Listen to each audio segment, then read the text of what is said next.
Hi everyone, welcome back. Thanks for joining us today. We've got a brand new story to share with you. So let's begin. My name is Drew. And if there's one thing I've learned in life, it's this. The absence of intimacy in a romantic relationship is often the beginning of its end. See, when my woman began rejecting my touch, stopped leaning into my hugs, and her body stiffened at my kisses, I knew something had shifted. I tried to ignore it. But over time, I realized I was the only one trying. And when that effort was met with coldness, I made a choice. I removed my presence entirely. And that's when everything changed. She didn't take it lightly.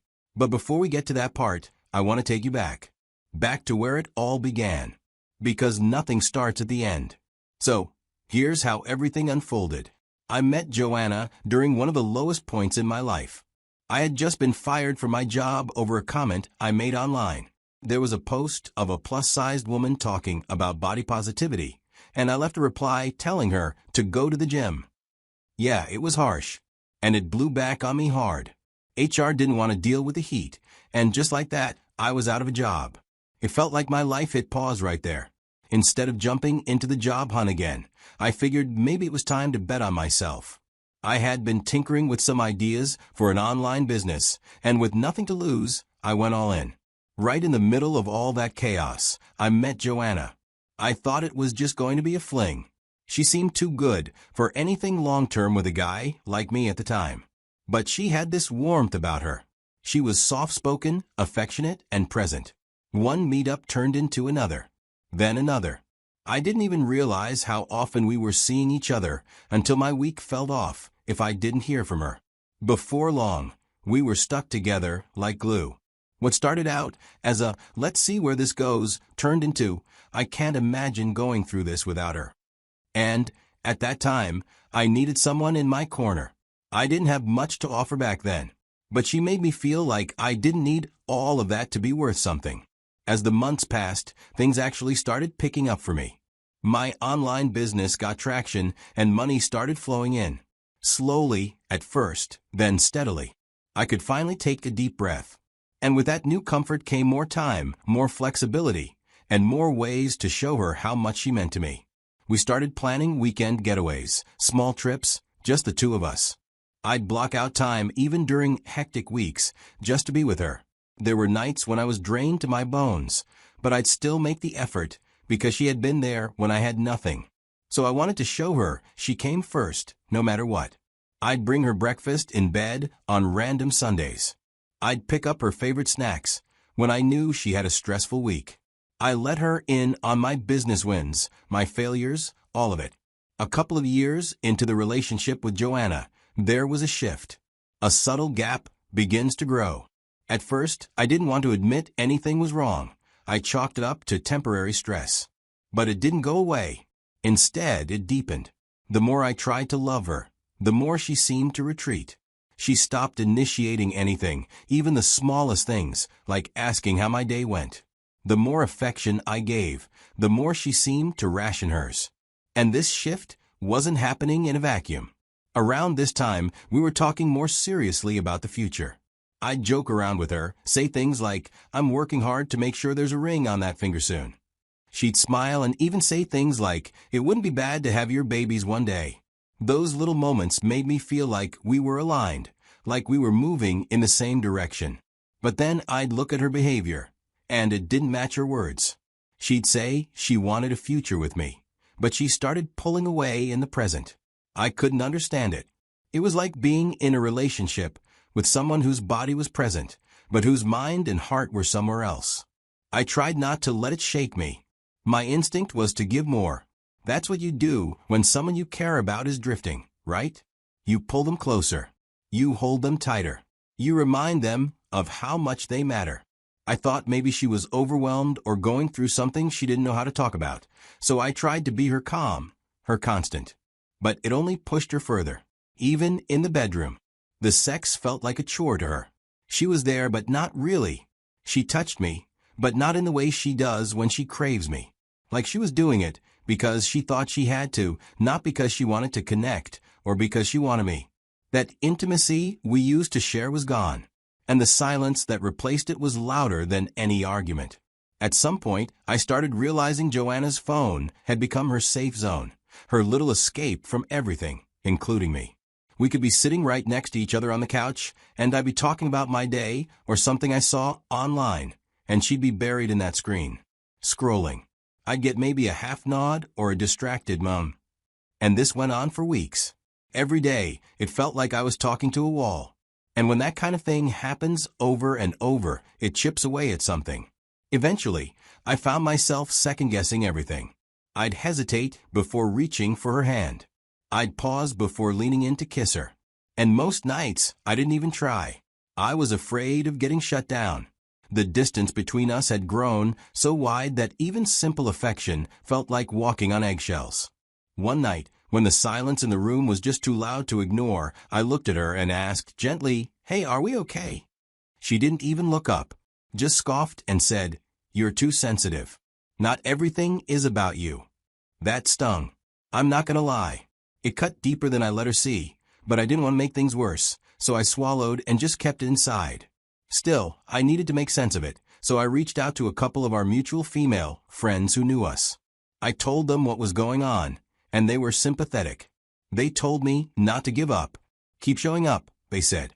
"She'll come around. She probably doesn't even realize how good she's got it." So I listened. I tried. I started bringing her favorite coffee on random mornings, just to surprise her. I planned these little cozy nights in movies she liked, candles, the whole thing.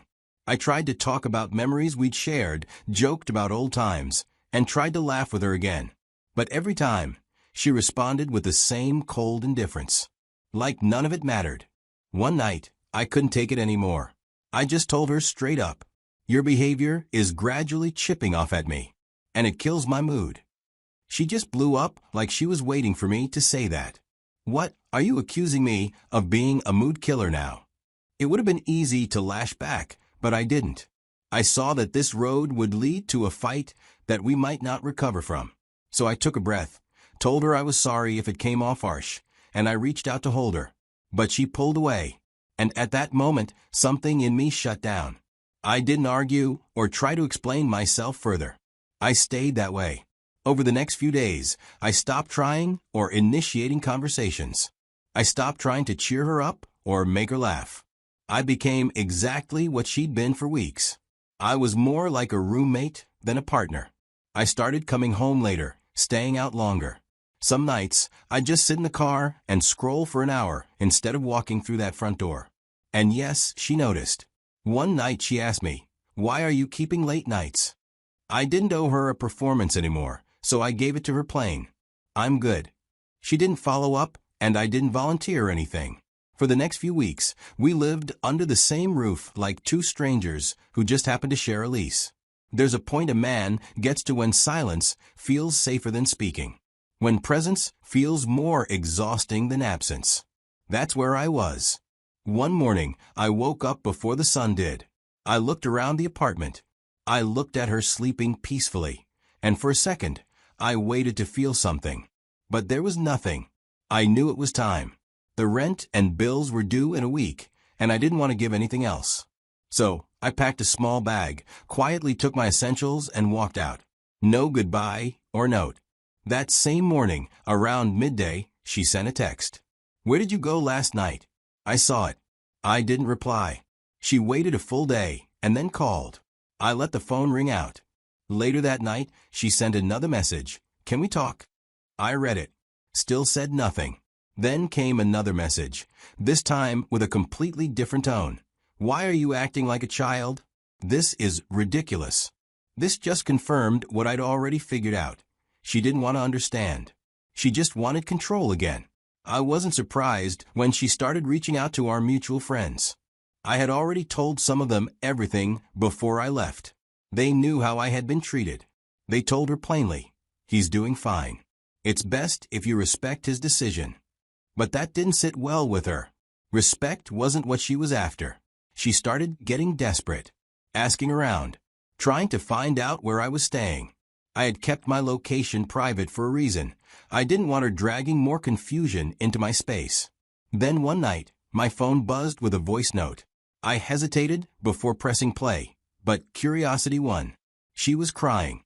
"You just left? After everything?" I sat there listening, but I couldn't figure out if she was crying because she missed me or if she just missed the comfort, the routine, the bills being paid without her lifting a finger. Maybe both. But it didn't matter. Because I knew that even if there was emotion in her voice, it came far too late. 2 whole months had gone by. I had begun eating properly again, working out, and focusing on my business. And just when I thought the chapter had closed for good, Joanna found me. I don't know how she managed to track down my apartment, but one evening, she showed up. Her voice trembled when she asked me to please just listen. I didn't say anything. I stood there, arms folded, just watching her. She started talking. She said she had been confused, that my absence, my silence, made her realize what she truly needed. She said she missed me, missed us. But I stayed quiet. Then she told me something I hadn't known before. She said that when we met, she had just come out of a 3-year relationship. Her ex had left her for her best friend. She said it broke her, left her emotionally wrecked. I came into her life during a time when she wasn't fully healed. And just when she was beginning to settle into something solid with me, that same ex suddenly showed up again, asking her to marry him. According to her, his reappearance messed with her head. That's what caused the detachment I had been feeling. She claimed she wasn't trying to hurt me. She was just overwhelmed and confused. I listened. I gave her that. But when she was done, I told her exactly how I felt. I said, if the sudden reappearance of a man who abandoned you could make you forget the way I stood by you, supported you, loved you, then I have no interest in being part of your life anymore. She looked stunned, like she didn't expect me to actually walk away for real this time. She tried to tell me she had cut him off, that she wasn't in contact with him anymore. But honestly, at that point, it didn't matter. My trust was gone. So I told her I was done. Then I closed the door in her face. Even after I told her I was done, Joanna kept reaching out, but there was nothing left for us to talk about. Now that I've had time to sit with everything, I can say this with clarity. Walking away from Joanna was the best decision I could have made. Not because I stopped loving her, but because I realized she wasn't dependable.